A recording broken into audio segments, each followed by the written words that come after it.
Javier Vélez, de la UNED, Diseño y Desarrollo de Escenarios de Aprendizaje Colaborativo con Pelican.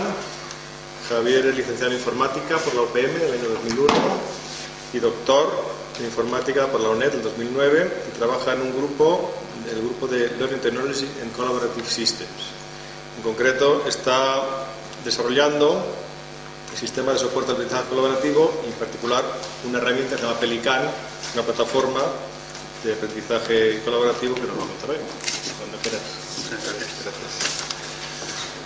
Bueno, buenas tardes a todos. Gracias por vuestra asistencia.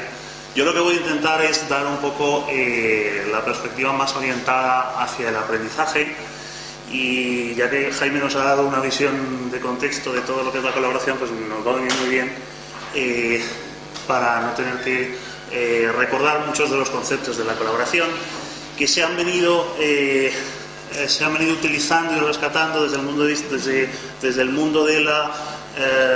los sistemas de información para construir este tipo de plataformas que dan soporte computacional a un paradigma de aprendizaje que es el paradigma de aprendizaje colaborativo. Bueno, básicamente no me he podido resistir a dar una definición formal de lo que se entiende por aprendizaje colaborativo desde el mundo de la pedagogía. Dillenburg dice que aprendizaje colaborativo es toda situación en la que un grupo de individuos establecen sesiones de trabajo mediante las cuales intentan aprender algo conjuntamente, en colaboración. Esto y decir nada viene a ser más o menos lo mismo, porque en fin, es una definición que en términos prácticos se queda bastante corta, ¿no? Pero la he puesto un poco para desvincularlo del mundo tecnológico. Es decir, el aprendizaje colaborativo como tal es un paradigma de carácter esencialmente pedagógico que surgió hace muchos años como la confluencia de tres corrientes psicopedagógicas. La teoría socioconstructivista decía que si tú pones a dos alumnos a discutir sobre un determinado subject, un determinado área de conocimiento, surge el conflicto cognitivo, y en la base de ese conflicto cognitivo emerge la colaboración, a partir de la cual se supone que los alumnos aprenderán, ¿vale? El segundo área de confluencia es la teoría histórico-cultural soviética, que lo que viene a decir es que si dos alumnos, uno con mayor nivel de experiencia en un área y otro con menor nivel de experiencia, pero con un área de solapamiento cognitivo entre ambos, se ponen a trabajar juntos, se produce un proceso de transferencia cognitiva, no solamente desde el que sabe menos hasta el que sabe más, desde el que sabe más hasta el que sabe menos, sino una transferencia también inversa, porque el hecho de intentar justificar argumentadamente sus posturas ante el tema ya es un proceso que comporta conocimiento. Y también una tercera corriente psicopedagógica que confluye para dar forma al paradigma es la teoría de la cognición compartida. Se dice que si tenemos que ponernos de acuerdo todos los que colaboramos en un grupo para alcanzar un conocimiento, se dice para negociar un conocimiento determinado, ¿vale?, a través de un proceso colaborativo, entonces aprenderemos en un proceso de construcción colaborativa del conocimiento. Bueno, al final lo que sí parece claro es que podríamos establecer un debate sobre si es ventajoso o no es ventajoso el aprendizaje colaborativo. Creo que no estamos aquí para eso, pero lo que sí es cierto es que aporta ciertas ventajas que otros paradigmas, como el aprendizaje tradicional o el aprendizaje constructivista basado en simulaciones, no comportan. Por ejemplo, los alumnos que aprenden con sesiones de trabajo colaborativas adquieren ciertas capacidades de trabajo en grupo, ciertas capacidades de carácter social, adquieren responsabilidad social, y también, desde un punto de vista epistemológico, aprenden a hacer una división del trabajo y a argumentar y a aprender explicando, que es una de las cosas que parece confieren más beneficios desde el punto de vista del aprendizaje. Pero nosotros, que somos tecnólogos, lo que más nos interesa es ver cómo se da soporte desde el punto de vista computacional al aprendizaje colaborativo. Entonces, en este sentido yo he identificado 3 fases que se pueden reconocer claramente a lo largo del proceso de construcción de sistemas de soporte a la colaboración. La primera fase se puede identificar como el soporte a la colaboración convencional. Se trata de crear sistemas que básicamente aportan, dan soporte a una comunidad de usuarios, ¿vale? Estamos hablando de los sistemas de cursos virtuales, que todo el mundo supongo que estaréis acostumbrados a manejar. Me estoy refiriendo a Moodle, a Blackboard, a UFT, a Outlearn, etc.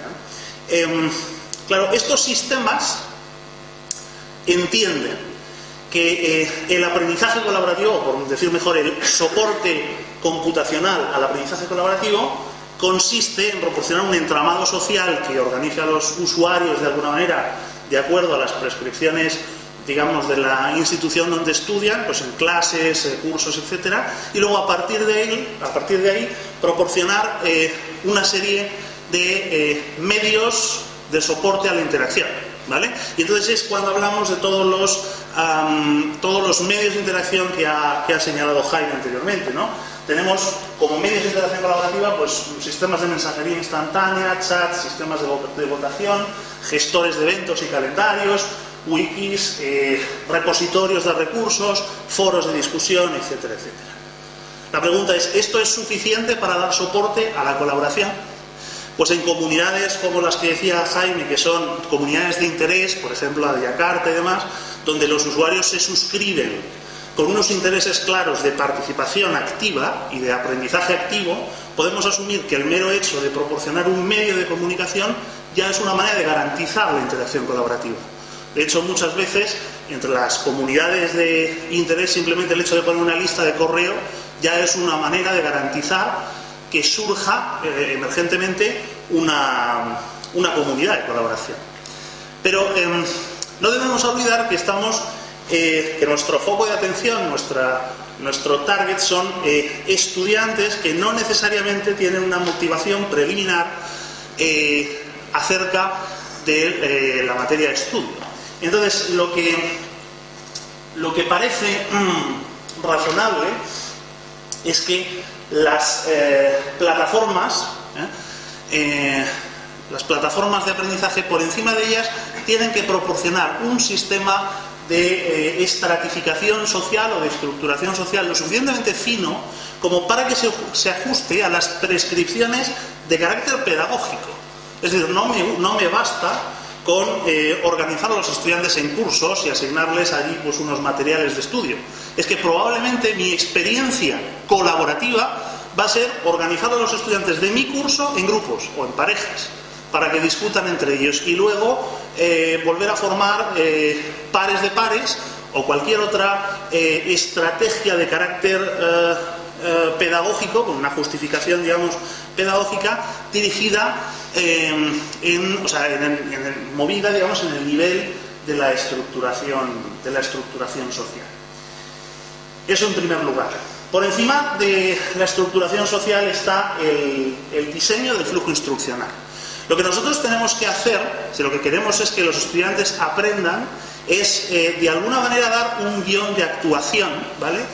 Que de alguna manera confiera el flujo de trabajo instruccional de carácter colaborativo que tienen que seguir los estudiantes. No me estoy refiriendo evidentemente con un manual, no me estoy refiriendo a un manual ni nada, sino algo que de carácter computacional, es decir, con una prescripción formal y computacional, permita articular un secuenciamiento de actividades, ¿vale?, con cierta lógica que vuelva a atender a los objetivos pedagógicos. Es decir, a lo mejor no me interesa que ciertos alumnos transiten a unas u otras actividades o realicen unas u otras actividades, o me interesa prohibir que determinado tipo de usuarios, porque se les ha asignado pedagógicamente en este juego de role-playing que estamos empleando para aprender, les he asignado un determinado rol, y a un determinado rol no me interesa que participen en una determinada interacción colaborativa y sí en otro, ¿no? Todas estas cosas se articulan en esta dimensión que es la dirección de flujo instruccional. Esto recuerda bastante un poco a los thinglets que comentaba antes Jaime. En el mundo de la pedagogía existe un mogollón de literatura, centenares y centenares de lo que ellos identifican como patrones de colaboración, porque responden a unas necesidades previamente establecidas a través de unos objetivos pedagógicos. Por poneros algún ejemplo, porque ya pondré más, pero por poneros algún ejemplo, me interesa organizar los estudiantes así o de esta otra manera estructuralmente y prescribir un flujo de trabajo determinado, haciendo determinadas restricciones en cuanto a las interacciones colaborativas para garantizar que existan estos condicionamientos que van a favorecer mi colaboración, porque como os insisto, todo viene dirigido por el hecho de que lo que quiero es inducir la colaboración, cosa que en el esquema anterior, en la fase 1, no está per se garantizado en comunidades que no son de interés, ¿no? Que no están formadas por personal de interés. Y luego ya sí, es decir, una vez que ya tenemos un motor instruccional que va prescribiendo la orquestación del proceso instruccional de carácter colaborativo, entonces podemos proporcionar todo tipo de interacción, de medios de interacción colaborativa, pero siempre vinculados a las prescripciones anteriores. Es decir, no proporcionamos chats o sistemas de mensajería o de votación o repositorios de manera completamente abierta, sino vinculados a las fases de desarrollo del flujo de trabajo instruccional y también a las prescripciones de carácter social de la estructuración a la que antes hacíamos mención. Hasta aquí algunas plataformas llegan, sobre todo algunas propuestas de carácter teórico se pueden encontrar donde efectivamente se alcanza un nivel de prescripción basado en flujos de trabajo instruccional, en lo que se llaman scripts de colaboración y demás. Pero lo que es más importante de advertir es que todos estos escenarios tienen un marcado carácter dinámico. Es decir, tienen un marcado carácter dinámico. ¿Qué significa esto? Que debemos darnos cuenta de que sería falaz pensar que a priorísticamente en fase de diseño el diseñador instruccional, ¿vale?, sin atender cuáles son las particularidades de cada grupo, de cada equipo, sin atender al timing de desarrollo de la experiencia instruccional, puede hacer una prescripción global y completa que se vaya a cumplir, digamos, a rajatabla durante el desarrollo. Es decir, lo que ocurre en este tipo de escenarios es que la cadencia evolutiva del flujo de trabajo instruccional y también la posible reestructuración social se va produciendo a medida que evoluciona el desarrollo de la propia experiencia, ¿vale?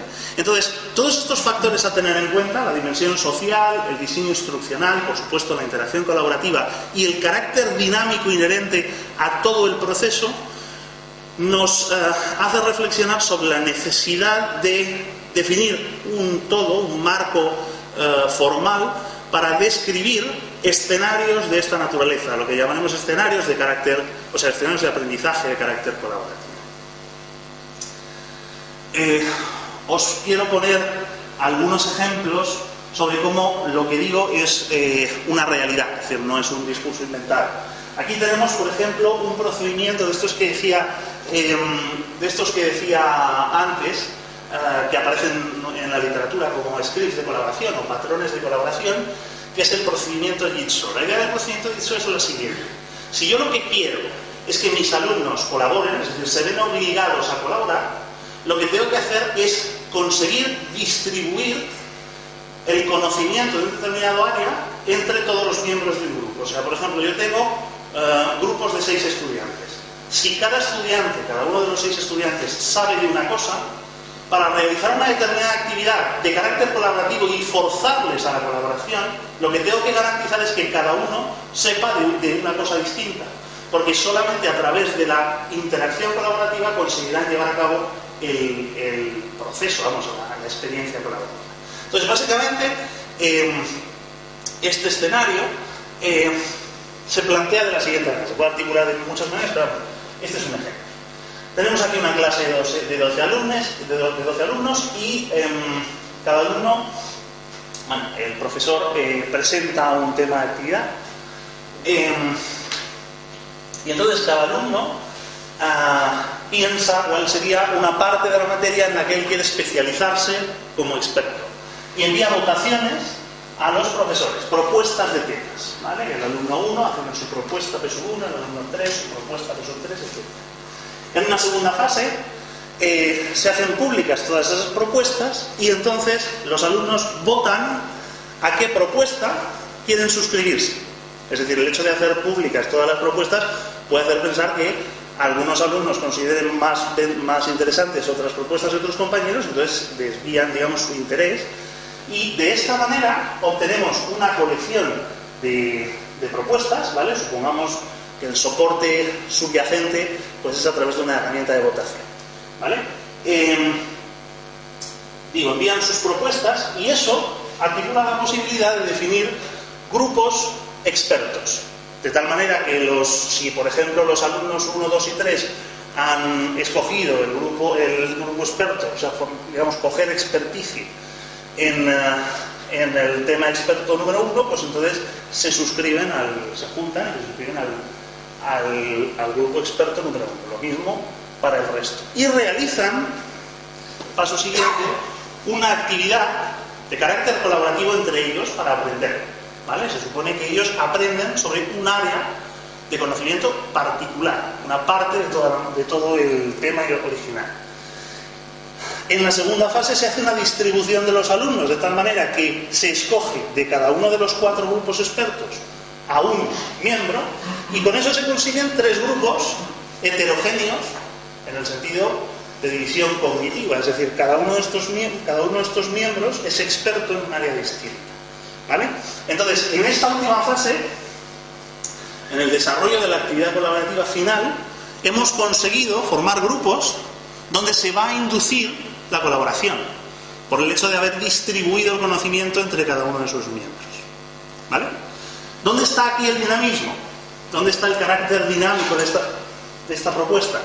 Pues en esta fase, por ejemplo, la formación de los grupos depende de las elecciones que en tiempo de desarrollo hayan hecho los estudiantes. Es decir, que el diseñador instruccional, el profesor, no puede prescribir o organizar a los estudiantes en grupos expertos a priorísticamente. Tiene que esperar a que los usuarios decidan, a que los estudiantes decidan.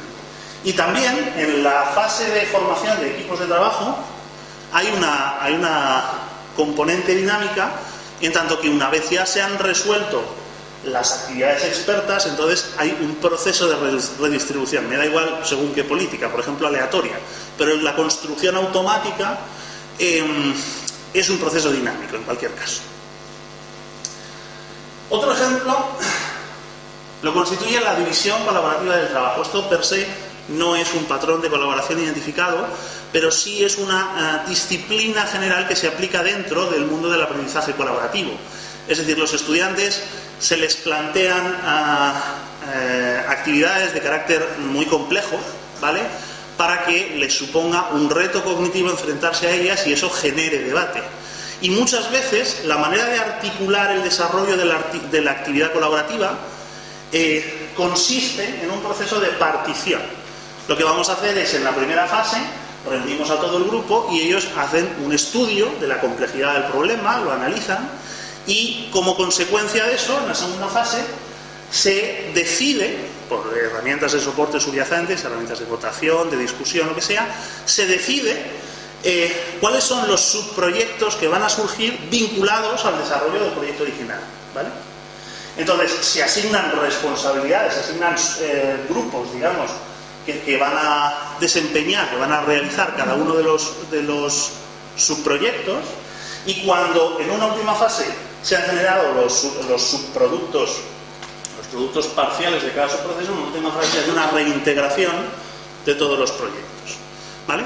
¿Dónde está aquí, en este escenario, el carácter dinámico? Pues está en el hecho de que es decisión de los estudiantes durante el tiempo de desarrollo qué subproyectos se van a generar y también qué grupos, quién se va a suscribir a cada uno de los grupos para cada subproyecto. Es decir, quién va a estar interesado en cada uno de los grupos de de los grupos de colaboración. Y un tercer ejemplo. Supongamos que queremos hacer un debate colaborativo. Esto en la literatura de los patrones se llama patrón pecera, Fishbowl. La idea es la siguiente. Yo voy a poner a mis estudiantes en dos grupos concéntricos. En un grupo interior, ¿vale?, voy a poner a estudiantes que van a participar activamente en un debate abierto, ¿vale? Y en un grupo exterior están los observadores de estos peces, los observadores que van a ver cómo interactúan, cómo debaten los compañeros, ¿vale? Y estos luego tendrán un turno de réplica. Voy a explicarlo con más detenimiento. Tenemos la clase, de momento no estratificada, ¿vale? Entonces, a través de una herramienta de votación se plantea un determinado tema, y entonces los estudiantes votan sí o no, ¿vale?, su posicionamiento inicial acerca del tema. En una segunda fase se redistribuye la clase de tal manera que distinguimos entre dos tipos de roles. Los que son participantes caerían en un círculo concéntrico interior, donde la distribución, para que haya debate evidentemente, es al 50% entre los que opinan sí y los que opinan no sobre el tema, ¿no? Y en un círculo exterior se colocan los anotadores que simplemente observan el debate. Comienza entonces en la tercera fase el debate abierto, como decíamos antes, y en la cuarta fase hay un último turno de réplica para los participantes. Este es otro patrón que se llama distribución de turnos en round robin,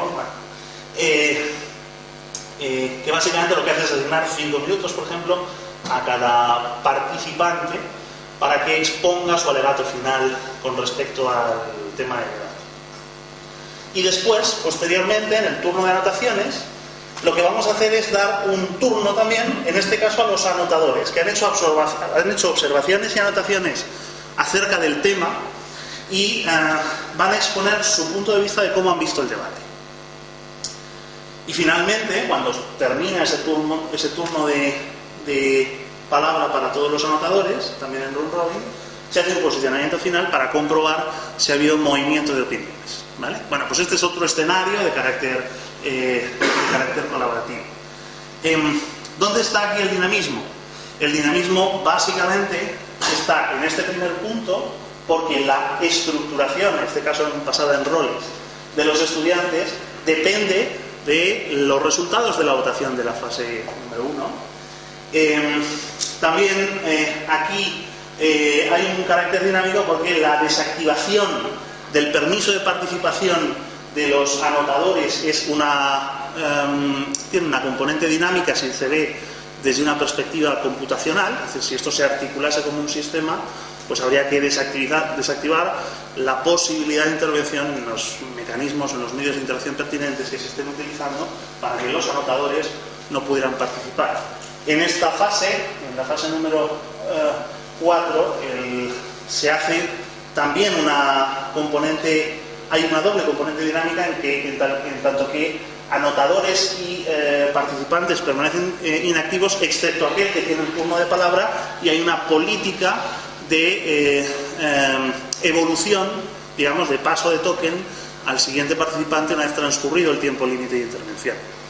Y finalmente, bueno, aquí ya, bueno, en el turno de anotadores sí que es más lo mismo para los anotadores. En fin, 3 ejemplos de escenarios de aprendizaje colaborativo que responden a unos objetivos pedagógicos determinados que intentan fomentar la colaboración, donde no solamente es necesaria una estratificación social y una prescripción, digamos, de la orquestación que se tiene que hacer de las participaciones de cada estudiante, sino un marcado carácter dinámico en cada uno de ellos, que solamente se puede resolver según se va desarrollando la experiencia, porque depende de las decisiones tomadas por los estudiantes. Lo dejamos aquí, luego retomaremos estos ejemplos. Voy a presentar la plataforma Pelican. Pelican es una plataforma de aprendizaje colaborativo, de soporte computacional al aprendizaje colaborativo, basada completamente en web, que intenta dar respuesta a todas las necesidades que acabamos de presentar y básicamente se puede caracterizar por tres ideas fundamentales. Pelican es una plataforma de aprendizaje, como podrían ser otras, pero esta está especialmente centrada en la actividad colaborativa. Todas las actividades que se hacen dentro de Pelican están orientadas a la colaboración, tienen un marcado carácter colaborativo. Todo se despliega, todas las actividades se despliegan sobre grupos, se desarrollan sobre grupos, está pensado para la colaboración. Está basado en la integración.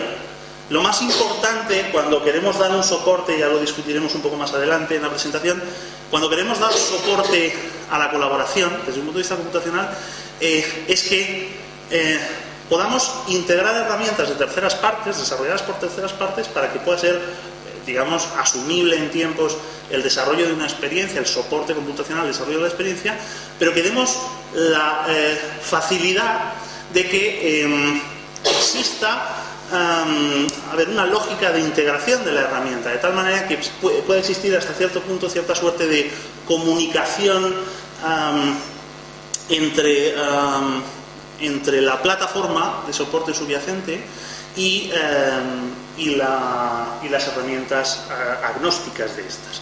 Lo discutiremos un poco más adelante. Y en tercer lugar, el proceso está dirigido por la adaptación continua, es decir, la plataforma debe constantemente ir revisando cuáles son las condiciones ambientales en las que se está moviendo el desarrollo de la actividad para ir adaptándola a las mismas, ir adaptando la plataforma a esos cambios, ¿vale? Vamos a ver un poco cómo se articula esto en términos más concretos.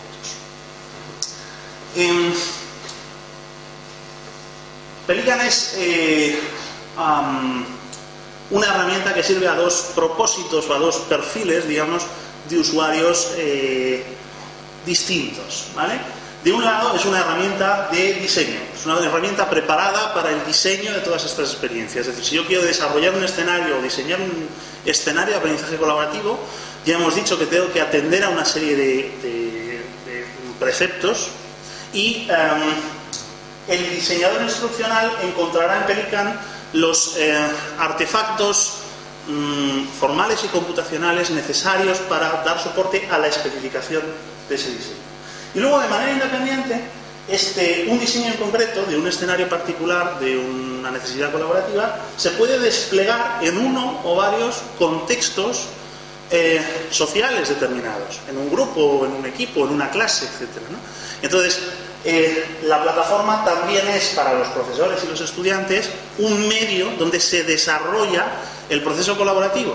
¿Cuál es entonces el papel, digamos, de la plataforma? Pues de un lado dar soporte al diseño y de otro lado orquestar, digamos, el desarrollo progresivo de acuerdo a estas características de adaptación continua a las condiciones ambientales, dar desarrollo, como digo, secuenciamiento, control y adaptación dinámica constante de un desarrollo concreto desplegado a partir de una prescripción de diseño.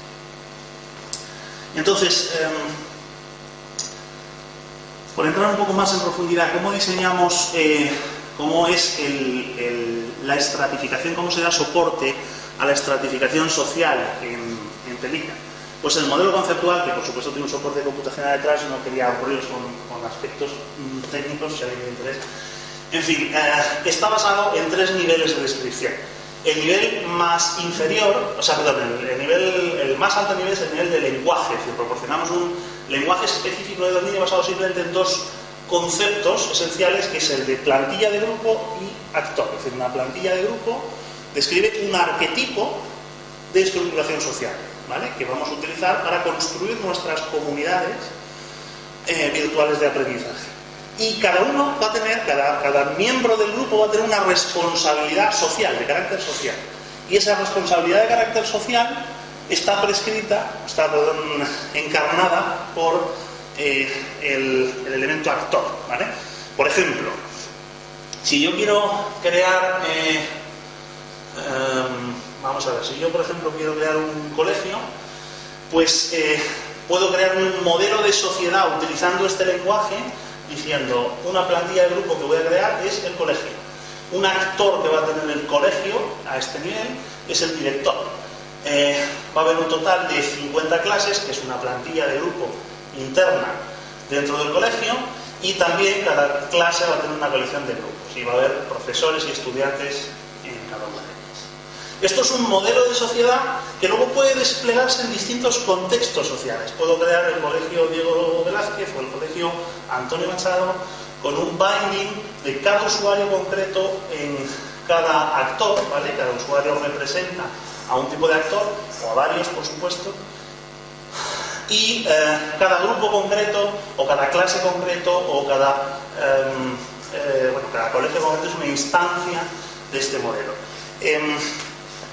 De alguna manera lo que estamos construyendo es un mecanismo para definir lenguajes que describen una realidad social, ¿vale?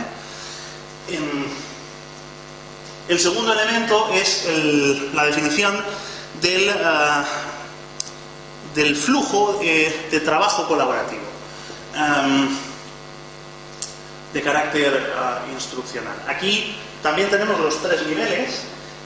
Básicamente lo que hacemos es diseñar, es una aproximación también basada por proyectos. Tenemos plantillas de proyectos y cada plantilla está formada por una agregación de plantillas de actividad. Cuando yo quiero crear un modelo, digamos, un escenario concreto para unas determinadas actividades y un determinado proyecto, lo que hago es instanciar a través de este lenguaje un modelo de colaboración y luego ese le puedo desplegar para generar proyectos específicos y actividades específicas que se desplegarán de manera independiente, se desarrollarán de manera independiente en los distintos contextos sociales que hemos creado. Porque cada contexto social está vinculado a un espacio de trabajo. O sea, por construcción en Pelican, cada vez que se construye un espacio social, un grupo, una clase, lo que sea, se le asocia un espacio de interacción colaborativa, ¿vale? Donde tendrá lugar potencialmente, como veremos a continuación, la interacción. El tercer aspecto importante es el del soporte a los medios de interacción. No podemos pensar que la manera de dar soporte a la interacción es construir herramientas ad hoc, aunque sean genéricas, como hacen las aproximaciones convencionales, Moodle, etcétera, que proporcionan su propio medio de foro, o su wiki, o su blog. Lo que a mí me interesa es dar cabida a que otros desarrolladores, con el menor esfuerzo adaptativo programático necesario, puedan integrar sus desarrollos en la plataforma, ¿vale? Para que los puedan usar, ¿vale? Entonces, en este sentido, y entrando un poco más en el discurso técnico, podemos clasificar 4 tipos de interacción, ¿vale? Que se puede establecer entre las herramientas y Pelican. Eso clasifica las herramientas. Son 4 niveles de integración. La integración más sencilla que se da es la integración ligera. La integración ligera en Pelican consiste, sencillamente, en que toda herramienta que esté disponible en la web se puede integrar en Pelican a través de un enlace, ¿vale? Pero no es tan sencillo como un simple enlace, no es tan sencillo como copiar un enlace, una URL en un sitio, sino que lo que vamos a intentar es que proporcionar en la medida de lo posible información de contexto, del contexto sociopedagógico, digamos, en el que se está desarrollando la actividad, qué actividad está desarrollando el alumno, en qué grupo está, cuál es su proyecto, cuáles son sus compañeros de grupo, todas esas cosas se puedan proporcionar en la medida que la herramienta lo necesite o lo pueda utilizar a la herramienta. ¿Cómo se hace esto? Pues mapeando, estableciendo un binding entre el contexto interno que mantiene Pelican sobre el contexto social y pedagógico instruccional que mantiene Pelican y los parámetros de invocación de la herramienta. En un segundo nivel está la integración dirigida por la plataforma. En la integración dirigida por la plataforma lo que conseguimos es, veamos, el profesor, por ejemplo, hace una modificación sobre el entorno, ¿vale? Y esa modificación, ya veremos ahora cómo se orquesta, de momento mágicamente, lo que genera es una invocación a un servicio web que publica, o sea, que permite acceder a la herramienta, ¿vale? De esta manera, la herramienta se sabe adaptar porque Pelican le va diciendo prescriptivamente cuándo tiene que Claro, aquí el nivel de, aquí está dicho, el nivel de desacoplamiento evidentemente crece, porque tienes que establecer, digamos, la plataforma tiene que ser conocedora de cuáles son los servicios web que ofrece la herramienta. Y por otro lado, sin embargo, el nivel de interoperabilidad crece, porque cada vez nos estamos acercando más a una comunicación más estrecha entre la herramienta y la plataforma. Pero tenemos todavía un nivel alto de agnosticismo, porque la herramienta no tiene que conocer nada de las interfaces de Pelican ni de cómo funciona Pelican. Solamente si queremos establecer una integración entre Pelican y las herramientas, lo único que tenemos es que tenemos que indicar a Pelican cómo comunicarse con las herramientas para proporcionarle la misma información de contexto que antes hacíamos a través de URL. El tercer nivel es el nivel de integración dirigida por la herramienta. En este caso sí. En este caso Pelican, además, ofrece en forma de servicios web todo el contexto sociopedagógico, instruccional, asociado a cada uno de los usuarios. En ese caso, si la herramienta tiene ese nivel, alcanza ese nivel de integración, entonces es la herramienta la que voluntariamente establece una comunicación con Pelican para solicitarle cierta información. Por ejemplo, aquí Luis se comunica con una herramienta repositorio. Y la herramienta repositorio consulta cuál es el rol en este momento de Luis. Y entonces la plataforma Pelican, porque conoce esta herramienta, conoce los servicios web de Pelican. ¿Cuál es el rol de Luis? Y entonces dice, Luis es un anotador y sus características esenciales son todas estas. Y a partir de ahí, ella, la herramienta, sabe adaptarse. Este es el nivel, pues es un nivel fuerte de acoplamiento, pero también un nivel de interoperabilidad muy alto. Y finalmente, el esquema tradicional que todos estamos acostumbrados, que es a través del control de un ciclo de vida. Es decir, Pelican ofrece también unas APIs con un ciclo de vida que los desarrolladores de las herramientas pueden implementarse si lo quieren. Total, 4 niveles de integración articulados con 4 mecanismos de carácter tecnológico que permiten una verdadera integración entre las herramientas y que permiten un uso de continuidad en las mismas dentro del flujo de trabajo instruccional. Cuando yo entro y me han asignado el rol de anotador, entonces el repositorio se comporta de una manera, pero si soy un líder de grupo, entonces el repositorio te podría conceder más permisos. Remontémonos al ejemplo que decía antes. Por ejemplo, había en el debate colaborativo había anotadores y había escuchadores. Y selectivamente, a lo largo del flujo de trabajo instruccional, la maquinaria de Pelican va cambiando los roles, que no, al fin y al cabo en Pelican no son más que etiquetas, va cambiando los roles selectivamente a lo largo del desarrollo de la experiencia, como digo, de cada usuario. Perfecto, pero es que además, si tenemos herramientas vinculadas a la plataforma con un nivel de integración suficientemente elevado, el flujo, digamos, evolutivo de adaptación se va a transferir a las herramientas que están integradas en Pelican. ¿Vale? Entonces, este es un punto esencial para conseguir que la integración sea una realidad patente en las plataformas de aprendizaje colaborativo. No podemos considerar que meramente por el hecho de poner un chat y poner una herramienta de votación ya estamos consiguiendo que la colaboración se va a dar soporte, porque probablemente parte de la información de la herramienta A tendrá que trasvasarse a la información de la herramienta B.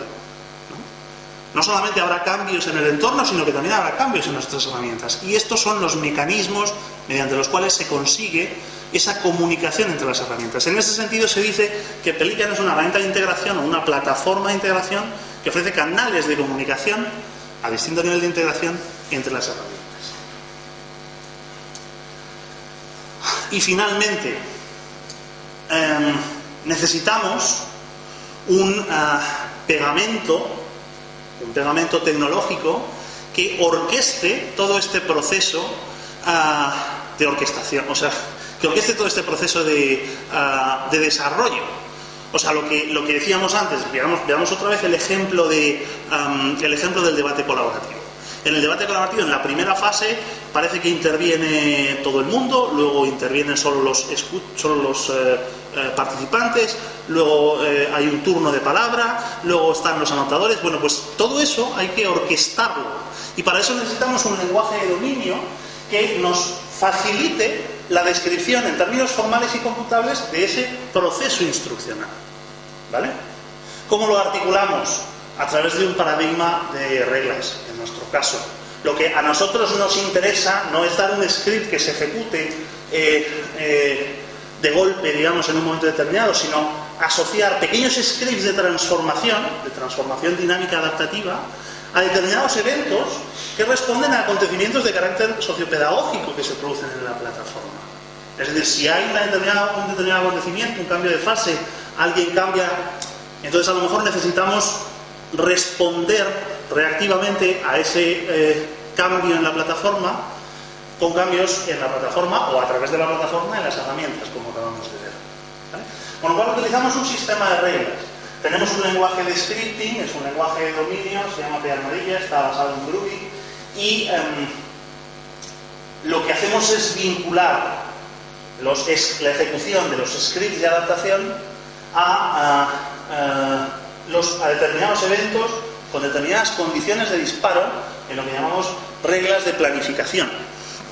Entonces, bueno, aquí tenéis una idea general. Tenemos un espacio de trabajo en un determinado grupo, se realiza un determinado proyecto y en el flujo de trabajo instruccional vamos inyectando reglas que van transformando evolutivamente la plataforma a tenor de las necesidades y los requerimientos instruccionales. Vamos a ver sobre los escenarios del ejemplo anterior cómo se articularía en esta solución que acabamos de dar de carácter tecnológico, cómo se daría soporte, como digo, a estos escenarios. La primera de ellas es el procedimiento de Jigsaw. Bueno, con nuestro modelo social definiríamos equipos de trabajo, equipos expertos y clases, y eso da lugar a una infraestructura jerárquica de grupos como la que veis ahí, ¿no? Los equipos de trabajo se crean cuando es necesario. Bueno, primero se crean los grupos expertos cuando se ha decidido cuáles son los miembros que los constituyen, los miembros constituyentes, y cuáles son los temas concretos de los grupos expertos, y después se crean los equipos de trabajo heterogéneos, digamos, con un miembro experto en cada grupo. Y aquí lo que tenemos es básicamente un diagrama de actividad que describe todas las fases que antes poníamos en la descripción original del escenario y donde se van inyectando distintas reglas. La primera regla lo que va haciendo es crear la sesión de votación necesaria, primero se hace la presentación de la experiencia, y para la elección de temas expertos la primera regla lo que hace es comunicarse a través de servicios web con una herramienta de votación e instalar ahí una nueva sesión de votación con el tema que nosotros estamos preparando. Después, la regla número 2, después de la selección, lo que hace es que con los K temas más votados se crean los K grupos expertos vacíos. Y la regla número 3, se crea una nueva sesión de votación para que cada estudiante elija el grupo al que desea pertenecer, ¿vale? Entonces se forman los grupos expertos, se realiza la votación de los grupos expertos, y entonces la regla número 4 es con los resultados de esta segunda votación se completan los grupos, se pueblan los grupos de los individuos necesarios, y la regla número 5 se despliega la actividad experta en cada espacio de trabajo, en cada espacio de trabajo de los grupos expertos. Se hace la actividad experta y finalmente la regla número 6 aplica la estrategia Jigsaw para seleccionar un elemento, o sea, un individuo experto de cada grupo y formar un equipo colaborativo, y sobre ella luego finalmente se despliegan el proyecto, digamos, colaborativo. Bueno, simplemente para que veáis un poco qué pinta tiene algunas de las reglas. Esta es la más complicada que he encontrado, para que veáis que son pequeños scripts, en el caso peor, pequeños scripts que articulan el proceso de adaptación, y que lo que básicamente proporcionan es un lenguaje de dominio porque tienen muchas funciones que permiten de alguna manera realizar muchas tareas a golpe de una sola línea, realizar muchas tareas relacionadas con el dominio del aprendizaje colaborativo. El segundo escenario es la división colaborativa del trabajo. Aquí necesitamos una clase, un grupo y dentro del grupo equipos. El nivel de discurso en el que se presentaba la división colaborativa del trabajo anteriormente, en la presentación, estaba basado en el discurso era el grupo. Y un grupo toma la decisión de qué subproyectos articular y, por tanto, se generan tantos equipos como proyectos se hayan definido, ¿vale? Y entonces, una vez estudiado, diseñado la dimensión colaborativa, pues, la dimensión social, el diseño, digamos, del flujo instruccional está aquí articulado. Vemos que lo primero que se hace es, preliminarmente, se despliega el proyecto y las actividades sobre el grupo, ¿vale? Para que se sepa, pues, qué es lo que hay que hacer. Y la primera tarea consiste en hacer un análisis del problema, como decíamos, un brainstorming para ver la complejidad, etc. La segunda tarea era la división del trabajo que va a generar todos estos problemas, y después se crearán en paralelo, pues, un subproyecto formado por 3 actividades, por ejemplo, secuenciales, A1, esto es un error, A1, A2, A3, y otro subproyecto de 1 y de 2. Y finalmente la integración de resultados. Veamos qué participación tienen aquí las reglas. La regla número 1 despliega el proyecto inicial. La regla número 2 y número 3 lo que hacen es construir una máquina de workflow y arrancarla, establecerla para definir este workflow. Este workflow está prescrito como un XML.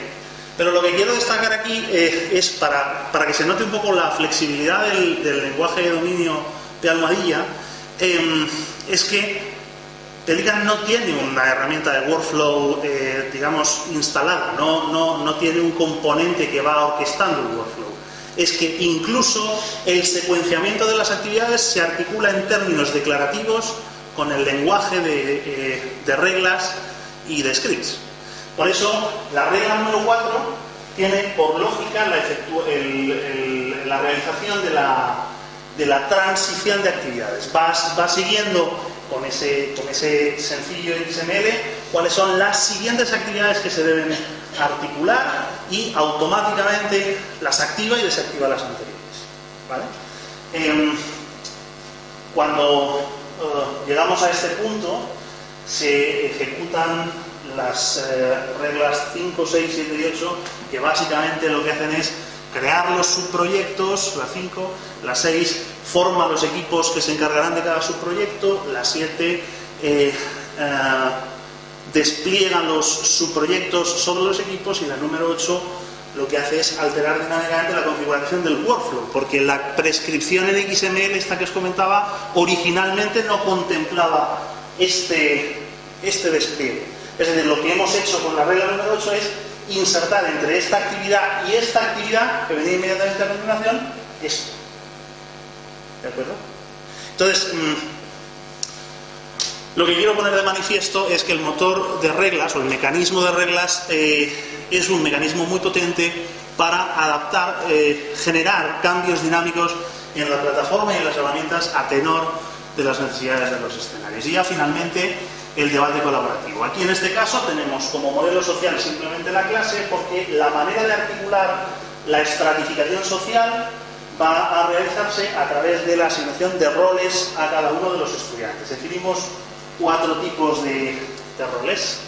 El anotador, que es el del círculo exterior, el participante, que es el del círculo interior, y luego el participante en activo y el anotador inactivo, que son aquellos que no tienen permisos de participación en las herramientas pertinentes de colaboración.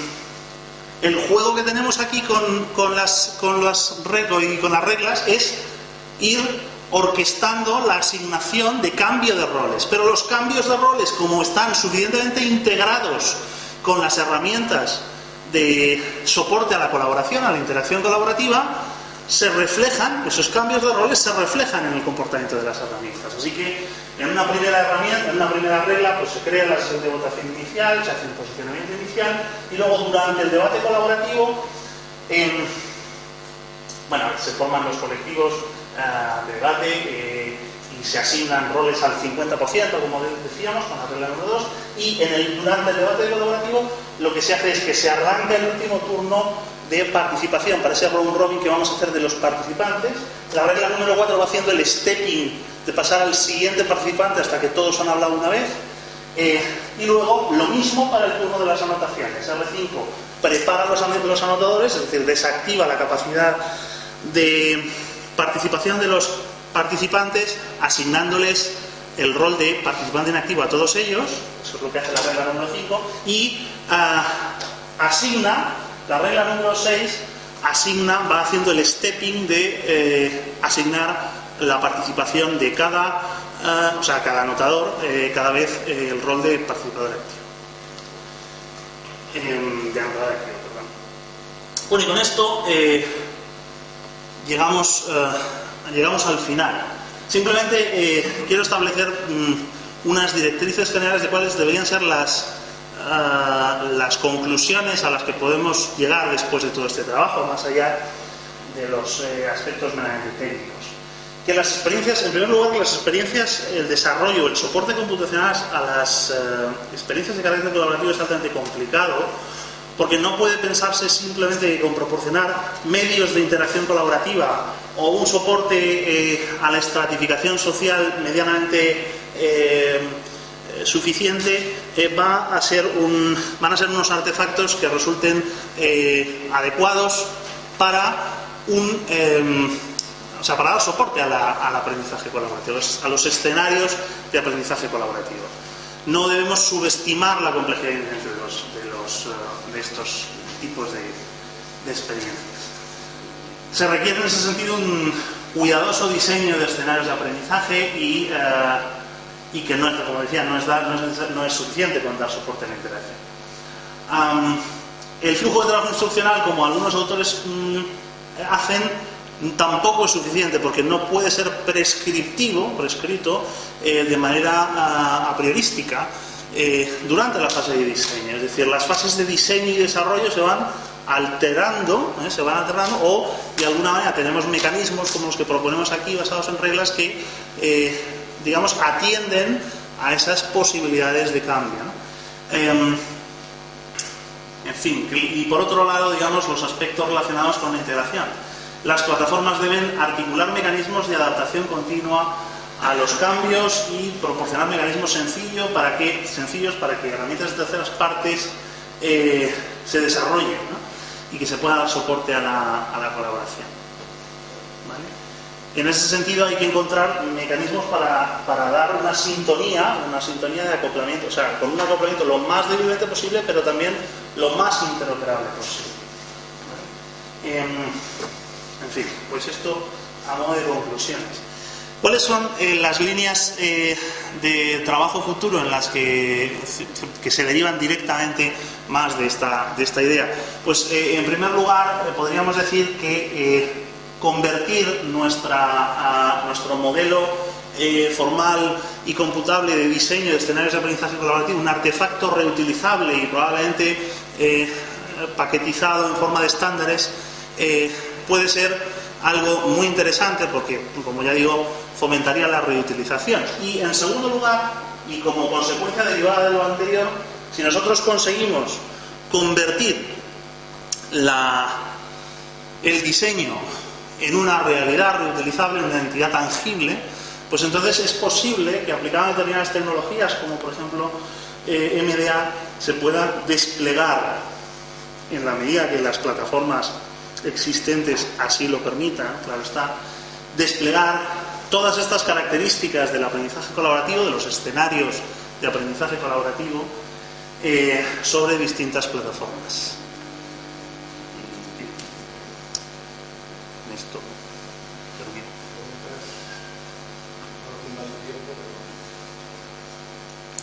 Quería preguntar, no sé si analizaron la posibilidad de utilizar lenguajes como LAMS o IMSLD que se supone que pueden ayudar a orquestar este tipo de aprendizajes colaborativos. ¿Por qué diseñar uno nuevo o cuáles serían las ventajas con respecto a estos otros? Bueno, vamos a ver, con respecto al IMSLD, estos son prescripciones que pueden ser utilizadas sobre todo de cara a los estándares. ¿Por qué creamos un nuevo modelo? Pues porque se aleja bastante. O sea, en primer lugar, IMSLD es agnóstico de paradigma, ¿vale?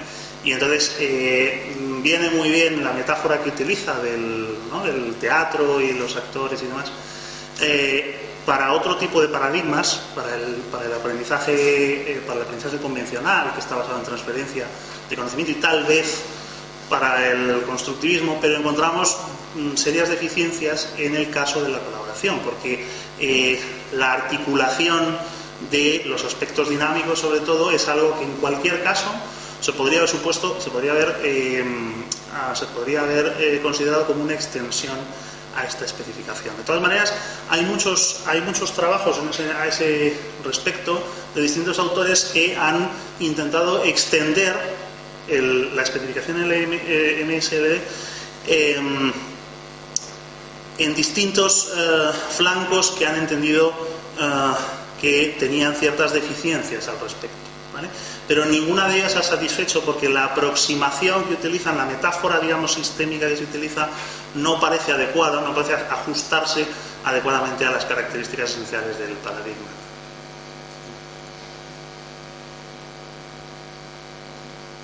El modelo de implantación de esta plataforma está más pensado para educación secundaria, educación superior, un poco para cualquier... No, en principio es agnóstico del contexto y de los settings pedagógicos en el que se desarrolle. Lo que sí es verdad es que el marco de evaluación en el que este trabajo, que es el trabajo de tesis, fue desarrollado, tenía como público objetivo estudiantes de educación secundaria. Eso sí es cierto. Pero vamos, se puede desplegar perfectamente para cualquier tipo de experiencias, incluso no formales, experiencias instruccionales y no necesariamente formales. Porque la idea es que el diseñador del proceso no es un profesor esencialmente. No, es un diseñador instruccional. Sí, en la literatura, en los artículos que tenemos, lo primero que hacemos es describir el modelo formal de cómo entendemos a nuestro entender el aprendizaje colaborativo, más allá de la definición de la colaboración, cuáles son los elementos que articulan el proceso colaborativo. Y en ese sentido distinguimos, entre otros actores, distinguimos el actor de diseñador instruccional del profesor. Otra cosa es que luego la misma persona pueda confluir.